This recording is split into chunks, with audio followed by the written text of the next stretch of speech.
Welcome to I dream. ఈ మధ్య చిన్న పిల్లల నుంచి పెద్దవాళ్ళ వరకు మొబైల్ అడిక్ట్స్ చాలా మంది ఉన్నారు అని చెప్పడంలో ఎటువంటి సందేహం లేదు. అయితే దీని గురించి ఇవాళ డీటెయిల్గా తెలుసుకుందాం. పిల్లలు కానీ పెద్దలు కానీ మొబైల్ అడిక్షన్ నుంచి దూరం అవ్వాలి అంటే ఏం చేయాలి, ఎలాంటి టిప్స్ పాటించాలో క్లియర్గా మాట్లాడదాం. ఇవాళ మనతో పాటు ఉన్నారు ప్రముఖ సైకాలజిస్ట్ క్రిష్ రాధాకృష్ణ గారు. నమస్కారం అండి. నమస్తే అండి. సార్, ఎలా ఉన్నారు సార్? బాగున్నాయండి. సార్, పిల్లలైతే మొబైల్ లేకుండా తిండి తినట్లేదు. పేరెంట్స్కి ఇవ్వాలని లేకపోయినా కూడా అట్లీస్ట్ మొబైల్ కాసేపు చూపిస్తే కనీసం తింటారు కదా అన్న ఆలోచనతో ఇచ్చేస్తూ ఉన్నారు. ఇద్దరు వర్కింగ్ ఉండటం వల్ల ఆ స్ట్రెస్ కొంచెం కాసేపు అయినా తగ్గుతుంది కదా, పిల్లలకి కాసేపు ఇచ్చేద్దామని ఇచ్చేస్తూ ఉన్నారు. పెద్దవాళ్ళు అయితే పొద్దున్న లేచిన వెంటనే టైం చూడాలన్నా మొబైల్ వెతికేసుకుంటున్నాను సార్. సో ఈ అడిక్షన్కి రీజన్స్ ఏంటి, తగ్గాలంటే ఏం చెయ్యాలి, ఇలాంటి టిప్స్ ఏమైనా ఇవాళ మా ప్రేక్షకులకి తెలియజేస్తారా అండి? ఈ మధ్య కాలంలో mobile has become part of life. నిజమండి. అంటే మా చిన్నప్పుడు ఒక వాచ్ ఒకటే ఉండేది, కానీ ఇప్పుడు నా వాచ్లో కూడా మొబైల్ ఉంది. ఇందులో కూడా నెట్ చూస్తాను, ఇందులో కూడా నేను ఫోన్ మాట్లాడుతాను, ఇందులో కూడా ఏంటంటే నాకు అలారమ్స్, అంటే what all mobile can do, what all computer can do, even ఈ వాచ్ కూడా చేస్తుంది, ఈ ఐ వాచ్. ఇది ఏమైపోయిందంటే ఈ మధ్యన mobile has become a biggest addiction also. కానీ నేను చెప్తాను, mobile is like A double edged sword. అంటే రెండు వైపులా పదునున్నటువంటి కత్తి లాంటిది. దీనివల్ల అడ్వాంటేజెస్ ఉన్నాయి, డిసడ్వాంటేజెస్ ఉన్నాయి. మనం ఏ విధంగా వాడుతున్నాము అన్నది అది ముఖ్యం, కానీ ఈ టెక్నాలజీని నోబడీ కెన్ స్టాప్ ఇట్ అండి. ఈవెన్ గవర్నమెంట్, సుప్రీంకోర్టే ఎన్నో విషయాల లోపల అందులో వాళ్ళు అబ్జెక్షన్స్ పెట్టి ఇది రాకూడదు అంటే, ఇదే మన స్టేట్ గవర్నమెంట్ కాదు, సెంట్రల్ గవర్నమెంట్ కాదు, it's all online, we cannot do అని చెప్పేసి చేతులు ఎత్తేసింది. అయితే ఏంటి ఈ డబుల్ ఎడ్జ్డ్ స్వర్డ్ అని ఎందుకన్నాను అంటే, ఇందులో అడ్వాంటేజెస్ ఉన్నాయి, డిసడ్వాంటేజెస్ ఉన్నాయి. ఫస్ట్ థింగ్ ఈజ్, ఇది ఇందులో ఉన్న అడ్వాంటేజెస్ చూద్దాము. This is a global connection. ఆ చిన్న మొబైల్ ప్రపంచం లోపల ఎవరితోటైనా మనం కనెక్ట్ కావచ్చు. ఇప్పటికి అనిపిస్తుంది నాకు, ఎక్కడికైనా వెళ్తే నేను లేదా దట్ ఐస్ టు కీప్ ఇది గూగుల్ మ్యాప్ పెట్టుకొని డైరెక్ట్ వెళ్ళిపోతున్నాను. ఇంతకుముందు కార్ ఆపి క్యా భయ్ ఏ कैसा जाना, अरे सीधा जाओ सा, राइट को मुड़ो, फिर लेफ्ट को जाके सामने गली आता, उसके बाजू से सीधा चले गए तो మీకు లేదా ప్లేస్ వచ్చేస్తుందని చెప్పేవాళ్ళు. మళ్ళీ అక్కడికి వెళ్ళి మళ్ళీ కన్ఫ్యూజన్ ఉండేది, మళ్ళీ కనుక్కునేవాళ్ళం. కానీ ఈ మధ్య కాలం లోపల ప్రతి వాళ్ళు కూడా ఆ గూగుల్ మ్యాప్ పెట్టుకొని ఎక్కడికైనా వెళ్ళిపోతున్నారు. That is an advantage, isn't it? ఇప్పుడు మా చిన్నప్పుడు మా సిస్టర్తో మాట్లాడడానికి అమెరికాకి ఒక్కొక్క నిమిషానికి 90 రూపాయలు నెల ఖర్చు పెట్టేవాడిని. ఇంకేంటి చెప్పన్నా అంటే, నువ్వు నాకు కాల్ చేయని చెప్పేసి పెట్టేసేవాడిని ఫోన్. మరి ఇప్పుడు గంటల తరబడి ఎవరితోటైనా వీఆర్ ఏబుల్ టు స్పీక్. అంటే now this mobile has given a wonderful opportunity for everybody to get connected globally. ఇంతకుముందు ఒక ఎస్టీడీ లైన్కి వెళ్తే అది కూడా నైట్ టైం వెళ్తే కొంచెం తక్కువ ఉంటుందని చెప్పి పెద్ద లాంగ్ క్యూస్ ఉండేవి. ఇప్పుడు అంబానీ గారు అన్నట్టు కర్లో దునియా ముట్టిమే, ప్రతి వాళ్ళ చేతి లోపల ఈ ప్రపంచాన్ని చేతిలో తీసుకోమని చెప్పి అంబానీ చెప్పింది, which has become a reality. ప్రతి వాళ్ళ చేతుల్లో కూడా now there is a mobile. ఇంకా మొన్న ఈ మధ్యన ఎప్పుడైతే కరోనా వచ్చిన తర్వాత పిల్లల చేతుల్లో కూడా మొబైల్స్ వచ్చేసినాయి. ఎందుకు? ఈ మొత్తం కూడా ఆన్లైన్ లోపల క్లాసెస్ వల్ల now they have given it. అయితే దీనివల్ల ఏంటి, you can have the global connections. దానివల్ల ఎన్ని బెనిఫిట్స్ ఉన్నాయంటే, ఏ ఇన్ఫర్మేషన్ కావాలన్నా, ఏ నోట్స్ కావాలన్నా కూడా అందులో మనం గూగుల్ సెర్చ్ చేసి మనం చదువుకోవచ్చు. అదేవిధంగా YouTube has become such a big sharing platform. ప్రపంచంలో ఏ నాలెడ్జ్ కావాలన్నా కూడా, ఇంతకుముందు ఇంత పెద్ద పుస్తకాలు ఎన్సైక్లోపీడియాస్ చదివేవాడిని ఎతకడానికి. ఇప్పుడు 1 minute I'm able to get the information. కానీ దానివల్ల కొద్దిగా ఇన్ఫర్మేషన్ ఓవర్లోడ్ కూడా అయిపోయింది. దాంతో ఏది నిజమో ఏది మనకు అసత్యమో మనకు తెలియదు. అదేవిధంగా మనము we are able to send the photographs, videos, and ప్రతి వాళ్ళు తన యొక్క నాలెడ్జ్ని పెంచుకునే ఒక ప్లాట్ఫామ్ లాగా తయారైపోయింది. ఇప్పుడు ప్రతి వాళ్ళతో కూడా మనం ఇంట్లో కూర్చున్నా బయట కూర్చున్నా వీఆర్ ఏబుల్ టు కమ్యూనికేట్. అంటే ఈ విధంగా చెప్తూ పోతే ఇంక్లూడింగ్ టీవీ ఛానల్స్ ఏది కావాలంటే అది ప్రపంచంలోది I'm able to see it in my mobile. ఇట్లా చెప్తూ పోతే ఎన్నో అడ్వాంటేజెస్ ఉన్నాయండి. ఏదైనా నేర్చుకోవాలన్నా కూడా it has become a learning platform. ఏదైనా కొత్త ఐటమ్స్, ఇప్పుడు నా వైఫ్ అమెరికా పోయినప్పుడు కొత్త ఐటమ్స్ చేయాలి, ఏం చేయాలి, ఎవరిని కనుక్కోవాలి? యూట్యూబ్లో చూసి నేను that I use to learn from the best of the best people. కానీ దీనివల్ల డిసడ్వాంటేజెస్ కూడా ఉన్నాయండి. డిసడ్వాంటేజెస్ ఏంటి అంటే మొబైల్ అడిక్షన్.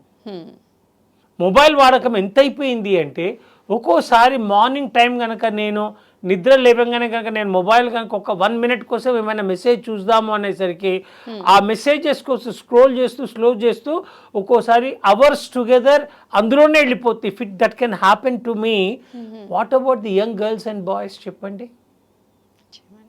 అంటే ప్రతి వాళ్ళకు కూడా అదొక అడిక్షన్ లాగా అయిపోయింది. ఇప్పుడు మనం ఒక్కటి చూసామనుకోండి, అందులో 100 వస్తాయి అందులోపల. వాట్ యు వాంట్ ప్రతిదీ ఆ యొక్క ఆల్గారిథం మీరు ఒక్కటి కొడితే అవన్నీ ఆల్గారిథం ఏం చేస్తుంది, మీకు కావాల్సినవన్నీ అది మీకు చూపిస్తుంది. దానివల్ల ఏమవుతుంది, మనం చేయాల్సిన పని మనం చెయ్యకుండా అర్జెన్సీ క్రియేట్ చేసుకుంటూ ఆ స్లోగా అసలైన పని మర్చిపోయి we are getting lost in the web world. ఈ సోషల్ మీడియా అన్నది that has become like an addiction. పాతకాలంలో తాగుడు అనేవాళ్ళు అడిక్షన్, స్మోకింగ్ అనేవాళ్ళు, గంజాయి అనేవాళ్ళు. కానీ ఈ మధ్యకాలం లోపల మొబైల్. ఇప్పుడు భర్త భార్యను చూడకుండా ఉండగలడు, భార్య భర్తను చూడకుండా ఉండలేదు. అంటే ఇది ఉండగలదు, కానీ మొబైల్ చూడకుండా మాత్రం ఉండలేకపోతుంది. అవునా కదా చెప్పండి?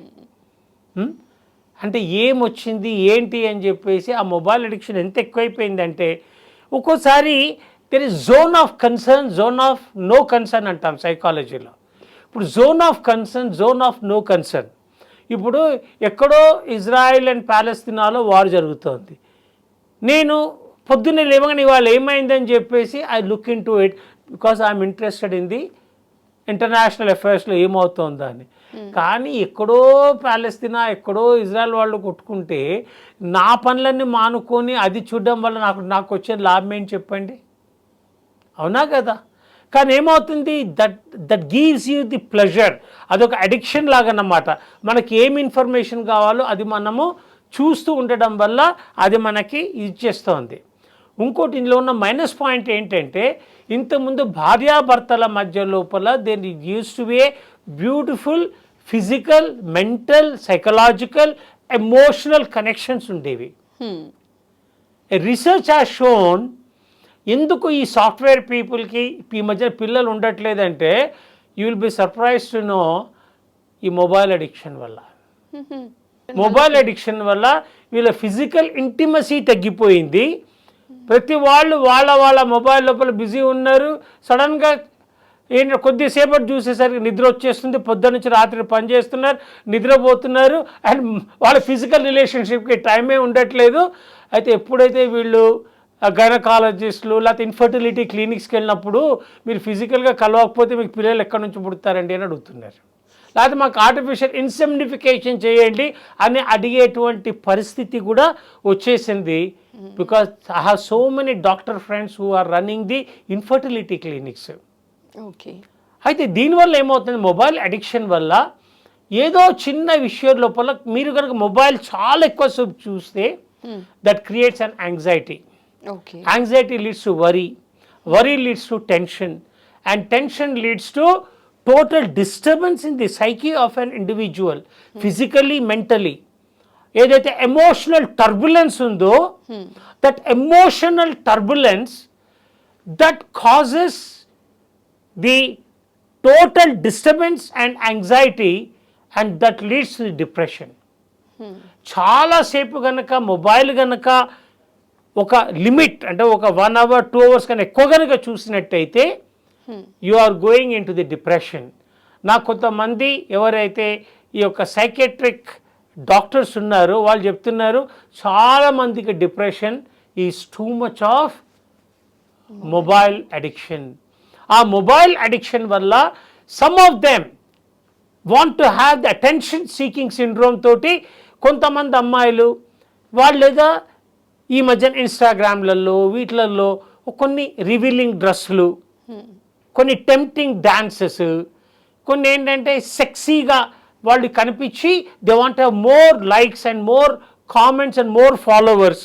ఆ విధంగా యూట్యూబ్ నుంచి కూడా మేము ఇన్కమ్ తెచ్చుకోగలము, నలుగురిలో గుర్తింపు వస్తుంది, చూసావా నాకెన్ని లైక్స్ వచ్చినాయి నీకేం వచ్చినాయి అని చెప్పి ఏదైతే వీళ్ళ లోపల ఇటువంటి ఆలోచనలు ఏవైతే బయలుదేరుతున్నాయో దానివల్ల ఏమవుతోంది, ఏదో లైక్స్ వస్తే పర్వాలేదు, కొన్ని లక్షల మంది చూసేసరికి అందులో ఎవరో తెలిసిన వాళ్ళు కూడా వెళ్తారు. ఆ తెలిసిన వాళ్ళు పోయి పేరెంట్స్కి చెప్తారు. ఆ పేరెంట్స్ ఎప్పుడైతే పిల్లల్ని మందరిచ్చారో ఆ పేరెంట్స్కి వీళ్ళ మధ్యన కాన్ఫ్లిక్ట్ వస్తున్నాయి. ఆ కాన్ఫ్లిక్ట్స్ తోటి ఆ పేరెంట్స్ అండ్ చిల్డ్రన్ మధ్యన కొట్లాటలు మొదలవుతున్నాయి. ఆ కొట్లాటలతోటి ఫ్రస్ట్రేషన్, యాంగర్ తయారైపోయి వీళ్ళ లోపల ఒక టోటల్ ఫ్యామిలీ అన్నది డిస్టర్బ్ అవుతుంది. ఏమవుతుంది, దిస్ కైండ్ ఆఫ్ చిల్డ్రన్ వీళ్ళకి ఒక అంటే నేను హౌ పాపులర్ అయ్యామ్, దీని లేదా పీర్ ప్రెషర్ అంటారు. వాళ్ళు ఒక చిన్న వీడియో చూసి వాళ్ళు చూసాను ఎంతమందికి నన్ను లేదా లైక్ చేశాను నీకేమొచ్చింది అని. అయితే ఏమవుతుంది, ఈ మధ్య కాలం లోపల ఈ మొబైల్ అడిక్షన్ వల్ల చాలా ఎక్కువసేపు కనుక మొబైల్ చూసినట్టయితే దానివల్ల కొన్ని మైనస్ పాయింట్స్ కూడా ఉన్నాయి.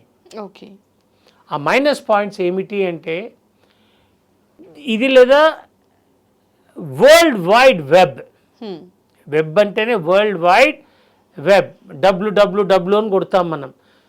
వరల్డ్ వైడ్ వెబ్ లోపల ప్రపంచానికి మొత్తం వెళ్ళిపోతుంది. మంచి చూడరు కానీ ఎనీథింగ్ దట్ ఈస్ టెంటెన్ that being taken it up. అందులోపల ఏమవుతుంది, ఈ యొక్క అడిక్షన్ వల్ల some time they are losing their pictures, వాళ్ళ వీడియోస్ అవన్నీ కూడా now it is open to the world. అందుకోసం యూ షుడ్ నో ఏది పోస్ట్ చేయాలి ఏది పోస్ట్ చేయకూడదు కూడా మనకి తెలియాలి. ఈ అడిక్షన్ నుంచి తప్పించుకోవాలి అంటే పిల్లలకి ఒకటి చెప్పాలి, నానా your time to watch your mobile is for 1 hour. నీ ఫ్రీ టైం లోపల నువ్వు చెయ్యి. కొంతమంది మొబైల్ అడిక్షన్ చాలా కావడం వల్ల ఈ ఫిజికల్గా ఏవైతే యాక్టివిటీస్ ఉంటాయో ఆటలు కానీ పాటలు కానీ ఏదైతే ఫిజికల్గా విచ్ మేక్స్ యూ ఫిట్ అవన్నీ డిసప్పేర్ అయిపోతున్నాయి. ఆ గేమ్స్ అన్నీ కూడా వాళ్ళు మొబైల్లోనూ ఆడుతున్నారు. That is a very sad state of affairs. Okay, దీనికి మొబైల్ డిటాక్సిఫికేషన్ అంటారు. మొబైల్ డిటాక్సిఫికేషన్ అన్నది అలవాటు చేయాలి. అంటే ప్రతి ఫ్యామిలీలో కూడా మనము ఒక 1 hour let's not see the mobile. ఇప్పుడు భోజనం చేసేటప్పుడు ప్రతి వాళ్ళు ఎవడు మొబైల్లో వాడు బిజీ ఉంటున్నాడు, ఏది తింటున్నాడు కూడా వాళ్ళకి అర్థం కాదు. అయితే mother should reinforce a rule, భోజనం చేసేటప్పుడు నో మొబైల్, చదువుకునేటప్పుడు నో మొబైల్, ఎవరైనా ఫ్రెండ్స్ వచ్చారు నో మొబైల్, ఇంటికి రిలేషన్స్ వచ్చారు నో మొబైల్, ఏదైనా మనం ఫంక్షన్కి వెళ్ళాము నువ్వు నలుగురితో కలువు నలుగురితో మాట్లాడు. Facebook friends are faceless friends. మనకి ఇన్ని వేల మంది ఉంటారండి ఫేస్బుక్ లోపల, కానీ మీకు రియల్గా అవసరం ఉన్నప్పుడు ఎవరు వచ్చి మీకు సహాయం చేస్తారండి? Not Facebook friends. Me real friends, me family members, they come and they help you out. ఈ డిటాక్సిఫికేషన్ కనుక మనం పెట్టుకున్నట్టయితే ఒక్క వారం రోజులు I will not touch the mobile, I will not see the WhatsApp, I will not see the mobile అని కనుక అనుకున్నట్టయితే అప్పుడు ఈ డిటాక్సిఫికేషన్ వల్ల స్లోగా ఆ అడిక్షన్ తగ్గి డిటాక్సిఫికేషన్ అవుతుంది. Mobile is a double edged sword, మంచికి వాడచ్చు చెడుకు వాడచ్చు. ఎలా వాడతాం అనేది ఎలా వాడతామన్నది అది మన చేతుల్లో ఉంది. సో మొబైల్కి అడిక్ట్ అయిన వాళ్ళందరూ కూడా వారంలో ఒక రోజు కానీ నెలలో వారం రోజులు కానీ అనుకొని మొబైల్ వాడకుండా ఉంటే కనుక ఈ అడిక్షన్ నుంచి బయటపడచ్చు అనే విషయాన్ని మా వాళ్ళకి అర్థమయ్యేలా చెప్పారండి. మరోసారి ప్రత్యేక ధన్యవాదాలు సార్. నమస్కారం. నమస్తే అండి.